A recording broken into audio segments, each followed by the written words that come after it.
My mask protects you. Your mask protects me. COVID-19 can spread even if you don't have symptoms.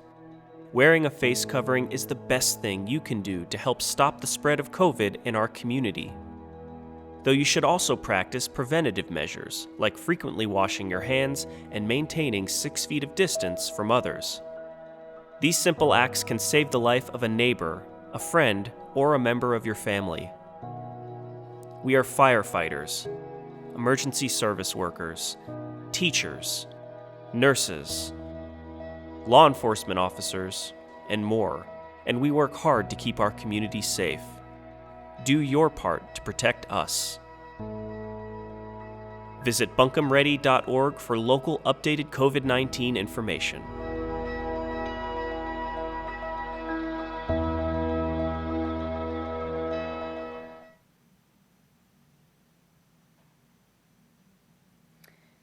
Good afternoon, and welcome to the August 13th Community Update. My name is Stacie Wood, and I serve as a Public Information Officer here in the Emergency Operations Center.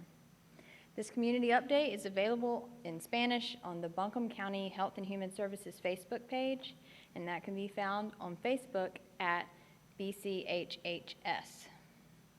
And all of these community updates can be found on the Buncombe County Government YouTube channel. Today's updates will be provided by Stacie Saunders, Buncombe County Public Health Director, Ashley Michelle Thubin, Communications Director of Asheville City Schools, Dr. Tony Baldwin, Buncombe County Superintendent for Buncombe County Schools, and Fletcher Tove, Buncombe County Public Health Preparedness Director. And we'll get started with an update from Stacie Saunders.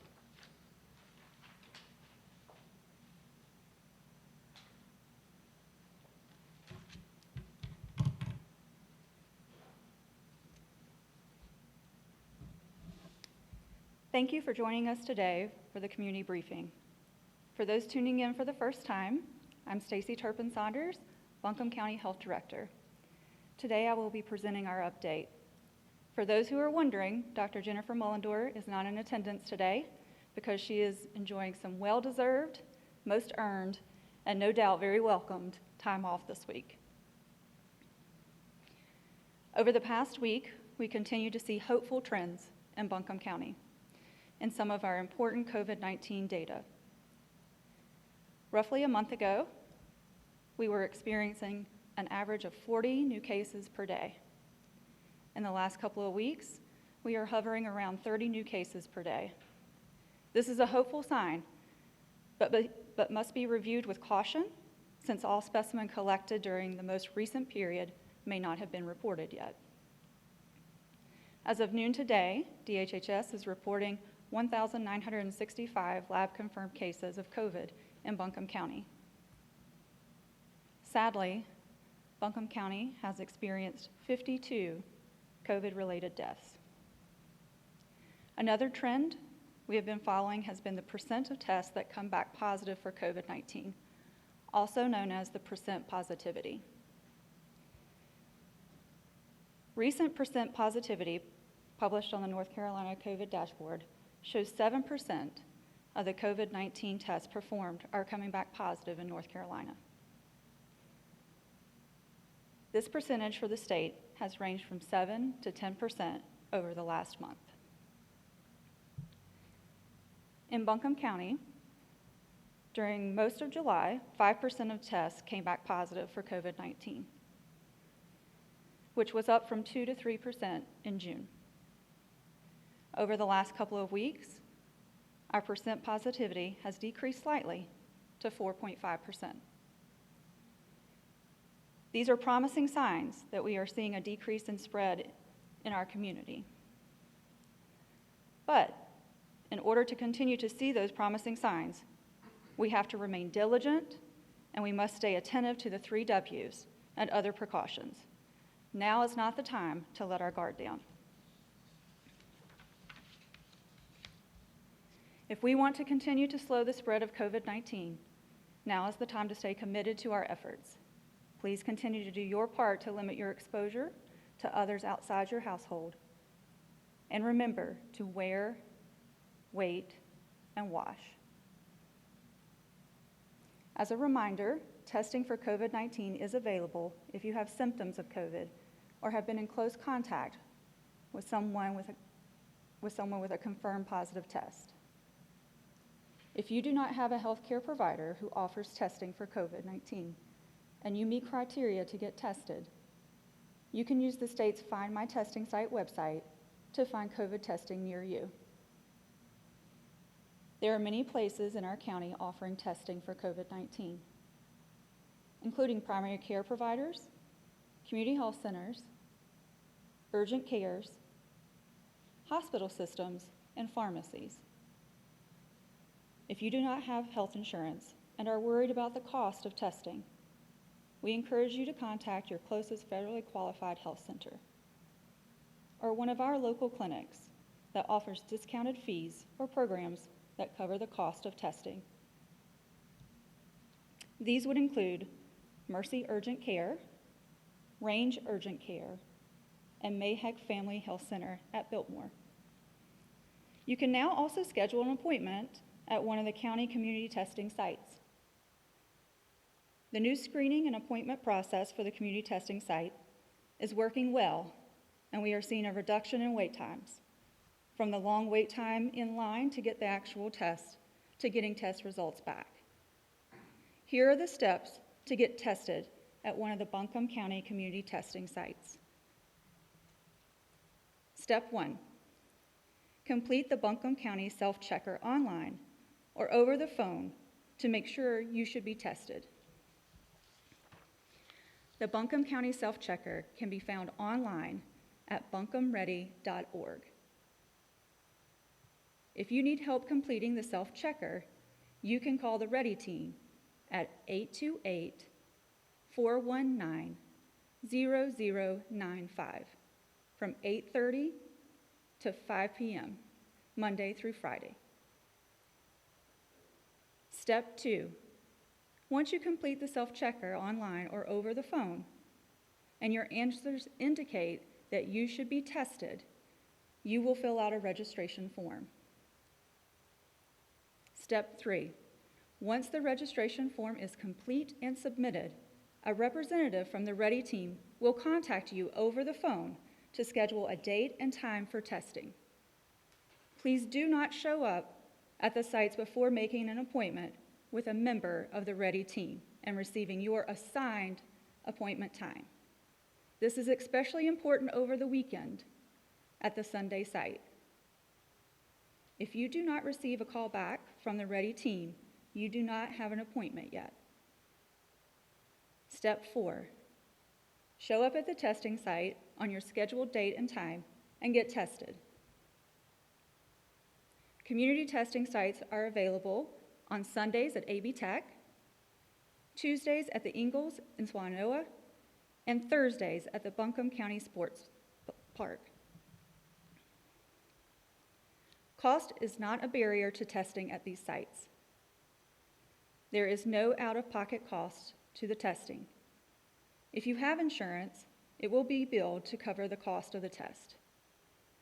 Spanish medical interpreters will be at the testing sites. For more information about COVID testing in Buncombe County, you can visit buncombeready.org. Remember, if you are getting tested because you are symptomatic or have been exposed to a known positive case, then you should isolate after being tested and remain isolated until you receive your test results with further instructions about next steps. Once a case is identified, local public health works with the case to identify their close contacts, and contact tracing then begins.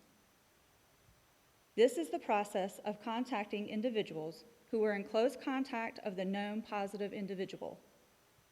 Contact tracing is a very important part of stopping the spread of virus in our community. Unfortunately, we've been notified of scams where people have been called by individuals posing as contact tracers. These scammers are telling people that in order to complete contact tracing, they must give their credit card information or pay for these services. This is simply not true. Contact tracers working with public health will never ask you for your credit card information or payment. Contact tracing is provided to individuals at no cost. If you are called by one of these scammers, we encourage you to contact your local law enforcement to report the incident and provide them with any information you can to help identify these scams. As we look toward to the start of school and in-person learning, let's do all that we can to keep ourselves and others safe. We want to outline what will happen if a positive COVID case occurs in the school setting and what that response will look like. It is important to know that every response will be based on the unique circumstances of that occurrence of the virus, and there is no single response to all cases that occur in school settings. If there is a positive COVID case in a student or staff member, Buncombe County Health and Human Services, as required by North Carolina General Statute 138-136, will be notified, and the communicable disease staff and school nurses will work to identify the details of the exposure.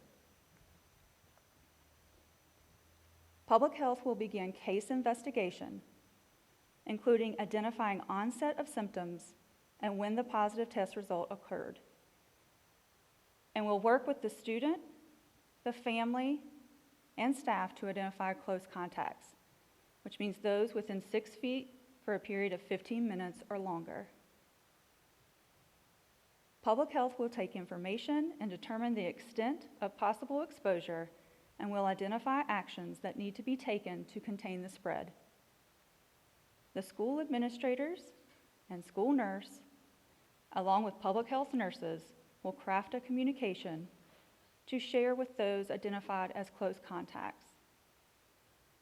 This includes impacted teachers, students, staff, and anyone else identified as a close contact. Anyone identified as a close contact will be instructed to self-quarantine until they can get tested. The school will send a general notification to families and staff if an outbreak, as defined as 5 or more positive cases, occurs at a school. This notification will not include identifying information such as the student, staff, coach, or grade. Public Health will remain in communication with those who have been identified as close contacts. Please understand that COVID-19 is primarily spread through droplets, which means if social distancing, wearing face coverings, and hand hygiene guidance is followed, there may be no need to close the school if the close contacts have been excluded and there is sufficient space to continue normal operations. Again, every response will be based on the unique circumstances of the occurrence. There is no single response to all cases that may occur in a school setting. We need our students and those who care for them to do their part at school and at home to maintain social distance from others outside their household. Wear face coverings and wash or sanitize hands often to prevent the spread of COVID-19. The goal of every action in this sequence of events is to protect our students and staff and get back to classroom learning and activities as soon as possible. Also, with the start of a new school year, we cannot emphasize enough how important it is for everyone in our community to be fully protected from vaccine-preventable diseases. Please make sure that you and your family are up to date on all age-appropriate immunizations. Getting immunizations is easy and cost is not a barrier, as there are programs that can help to cover or pay the cost of vaccines for children 19 and under. If you have questions about vaccines for you or your child, please call your doctor or the immunization clinic at 828-250-5096. This uncertain time has added stress to all of our lives, and it is important to take care of ourselves and our mental health now and always. Connecting with others is one of the best ways to ward off feelings of loneliness and isolation. We encourage you to reach out to those healthy influences around you when you need to. Anyone living in Western North Carolina can call via 24/7 access care line as well at 1-800-849-6127. You can also call 211 for connection to resources and assistance. In summary, while we are hopeful to see improvement in numbers and trends, this is not the time to let our guard down. In order to continue moving in the right direction, now is the time to further commit our efforts to slow and stop the spread of COVID-19 in our community. I have been learning so much in these first 2 weeks about Buncombe County and the people who make up this incredible area. I have heard that Buncombe County can do really hard things if they are the right things to do. Please do everything you can to limit your exposure to others outside your household and practice the three W's when you must be out in public around others. Remember to wear a face covering, wait 6 feet apart, and wash your hands often. We continue to need your help in stopping the spread of COVID-19. We can't do this without you. One Buncombe, working together, with each other, and for each other. Thank you so much for your time today. I will now ask Ashley Michelle Thubin, Communications Director at Asheville City Schools, to provide an update on their back-to-school status and plans.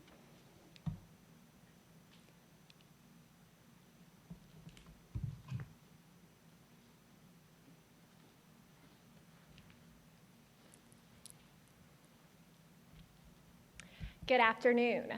My name is Ashley Michelle Thubin, and I'm the Executive Director of Communications for Asheville City Schools. Just as soon as our students left for summer vacation, I'm sure you can imagine, we began receiving dozens of emails from both our parents and staff members asking about our return to learn plans.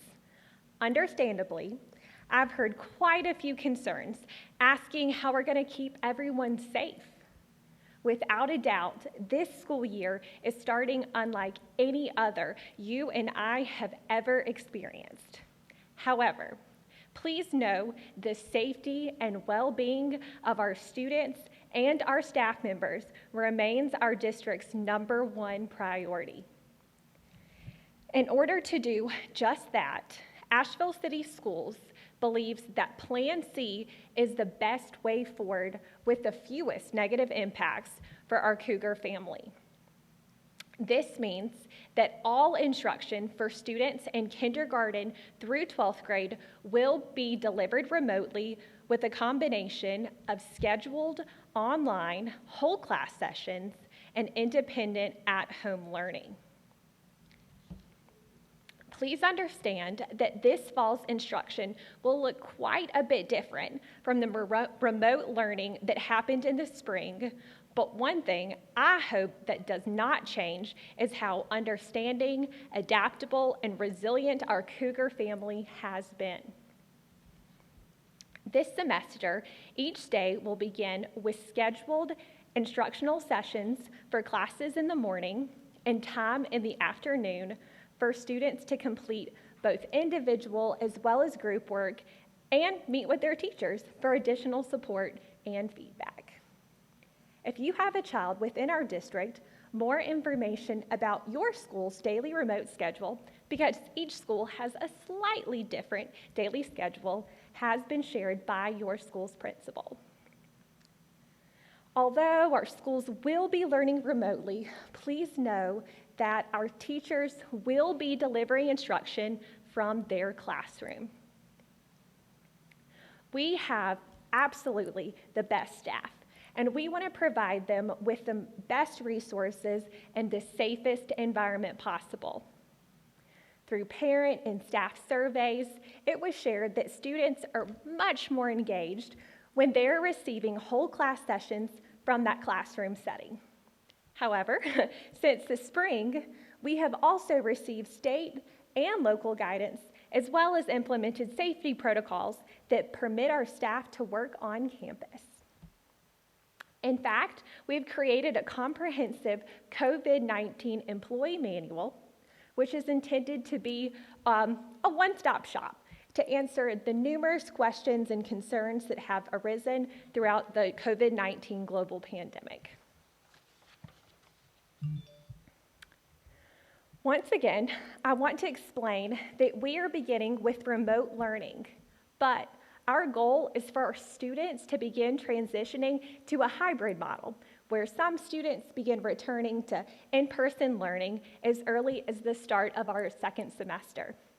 Of course, these plans, just like everything else with COVID-19, are subject to change and will be contingent on the latest guidance from Governor Cooper, the North Carolina Department of Health and Human Services, the North Carolina Department of Public Instruction, as well as our very own Buncombe County Health Department at that time of the anticipated transition.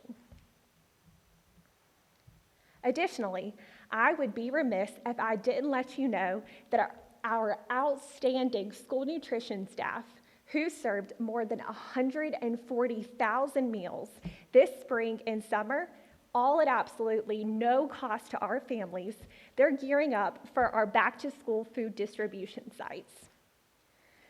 Grab-and-go meals will be available Monday through Friday, beginning this upcoming Monday, August 17th through the 31st at Pisgah View Apartments, Hillcrest Apartments, Herb Watts Park, and Klondike Apartments. Additionally, drive-through meals will also be available at Isaac Dixon Elementary School, Claxton Elementary School, and Vance Elementary School from 11 to 1 p.m. More information about our sites can be found on our district website and on our social media sites.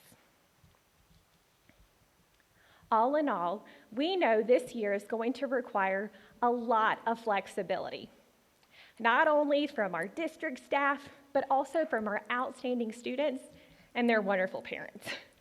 But please understand that each and every tough decision that our district is making is rooted in trying our absolute best and doing what we believe our students need. Once again, I would like to reiterate that we fully understand that no return to learn plan is perfect, definitely. However, we are dedicated to keeping our students and our staff members safe, educating your children, and being as absolutely transparent as possible. More information about Asheville City Schools Plan C and how we're continuing to support our families throughout this challenging time can be found on our district's website, ashevillecityschools.net/return-to-learn. Again, that's ashevillecityschools.net/return-to-learn. Thank you for giving me this opportunity to share, and I couldn't say I'm part of the Asheville City Schools family if I didn't conclude with the Cougar Pride. Up next, we're going to have Dr. Tony Baldwin, the Superintendent of Buncombe County Schools, to share a bit more about their school district.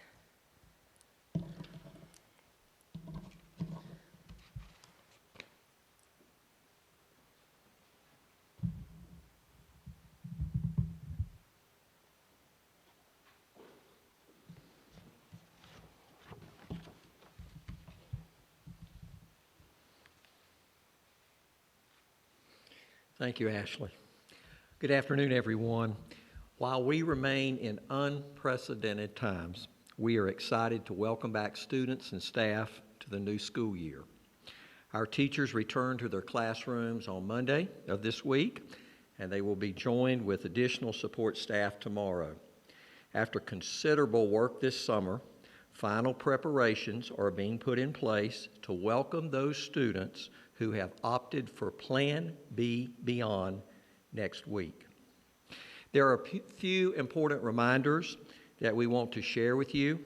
Our students will notice many enhanced safety procedures as they enter the school campus.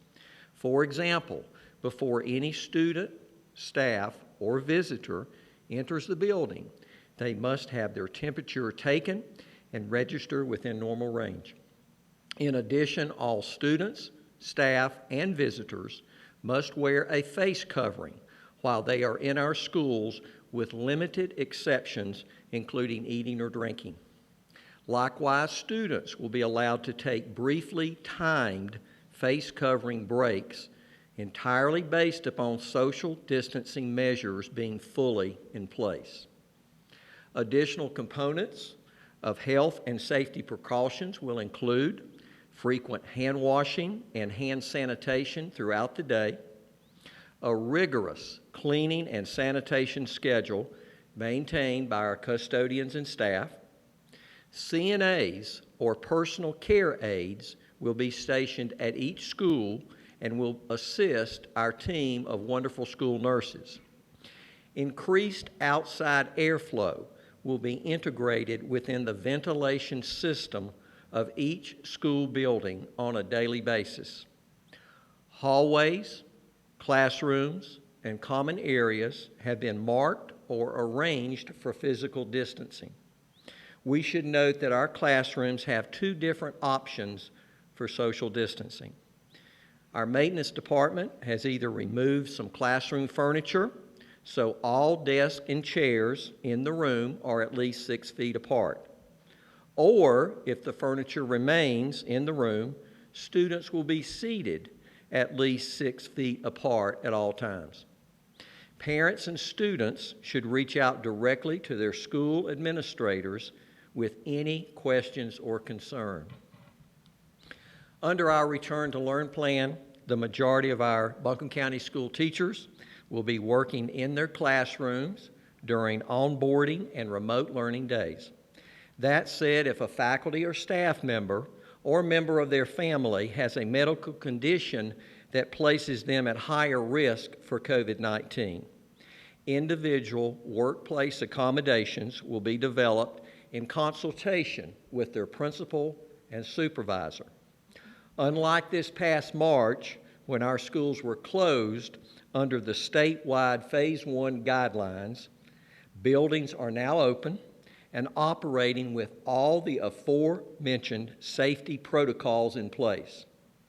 While we applaud our incredible teachers' dedicated efforts to provide a quality instruction last spring, in lieu of the crisis management, having direct access to classroom resources, tech support, and collaboration through their professional learning communities raises the expectations for a much higher and much improved quality of remote instruction.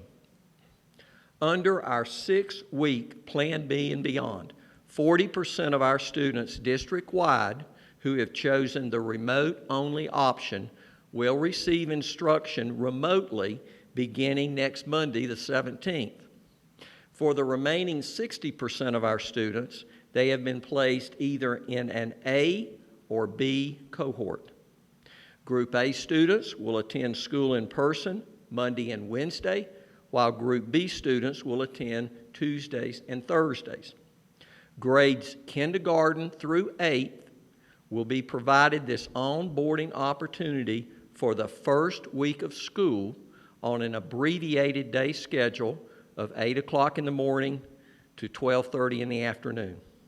For the next 5 weeks following, all BCS kindergarten through 8th grade students will receive remote instruction. High school students in grades 9 through 12 will onboard over the first 2 weeks of school, also on an abbreviated day schedule of 9 o'clock in the morning to 1 o'clock in the afternoon. Each day that our high school students attend will be structured to meet only within a single class period in an effort to significantly reduce the commingling that naturally occurs with multiple class changes. On the days either Group A or Group B are not in the school building for onboarding purposes, they will learn remotely. Beginning week 3 all through week 6, all Buncombe County high school students will receive remote instruction. Our school meal program, and I've also got to brag on our child nutrition staff. They served 1 million meals between the dates of March the 16th and June the 3rd. They continue on full speed ahead. Breakfast and lunch will be provided for students who are in the school building during their cohort onboarding days. Students who are learning remotely will be provided a curbside pickup option at all schools from August 17th through the 21st from 11 o'clock to noon. Please visit buncombeschools.org for a specific schedule for the next several weeks. We also know that children may be a concern, children's child care may be a concern for parents and staff. If you'll visit returntolearn.buncombeschools.org, we have posted an updated list of child care options in our area. Speaking of, I want to take a minute to thank our community partners, including the YMCA and our faith-based community, who have provided a myriad of services to our staff, families, and students during this very difficult time. We can get through this global crisis together, but we must do it as a community. This school year will be unlike any other we've ever experienced. While the circumstances surrounding our new school year are unprecedented, our mission as a school system is the same. We are here to teach, support, and nurture the students of Buncombe County Schools. Thank you.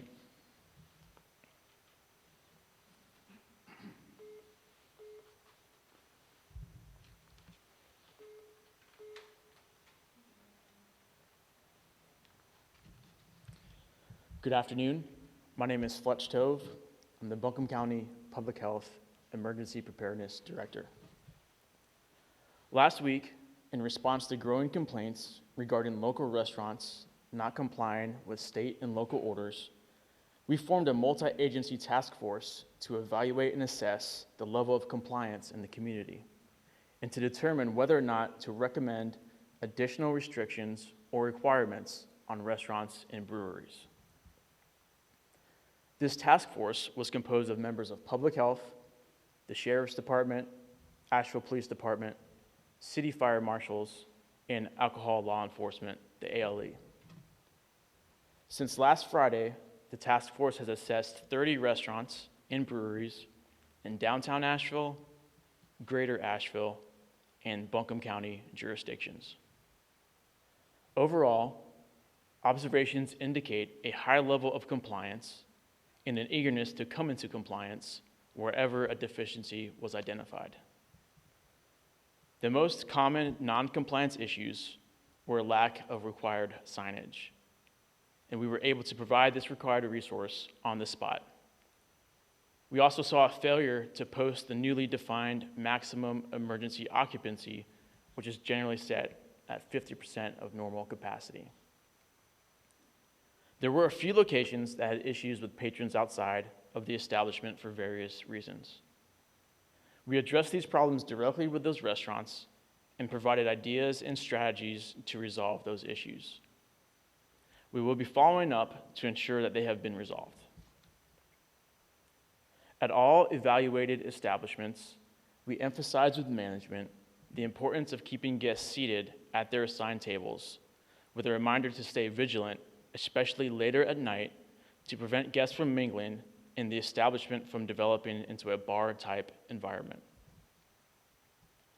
All locations which were evaluated were given a written warning indicating which requirements they were failing to meet. Even restaurants that met all requirements during the evaluation were given the warning document with a focus on maintaining compliance. There were no citations issued. Based on the observations and the results of the restaurant task force, Public Health has recommended to county leadership to continue aligning with Executive Order number 153, which curtails the sales of alcoholic beverages at 11 p.m. We will continue to follow up on complaints as we receive them. Persons who wish to report what they believe to be violations of current orders can email ready@buncombecounty.org.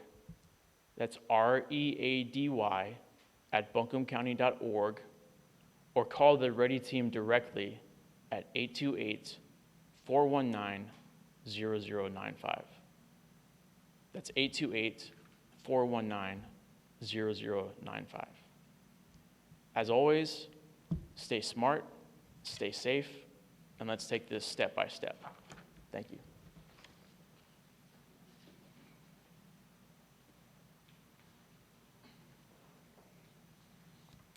So in conclusion, thank you for tuning in to today's community update. We will provide the next community update on Thursday, August 20th at 3 p.m. And I want to wish everyone a healthy and safe weekend, and I would also like to wish our County Manager, Avril Pender, a very happy birthday today. Thank you, and we'll see you next Thursday.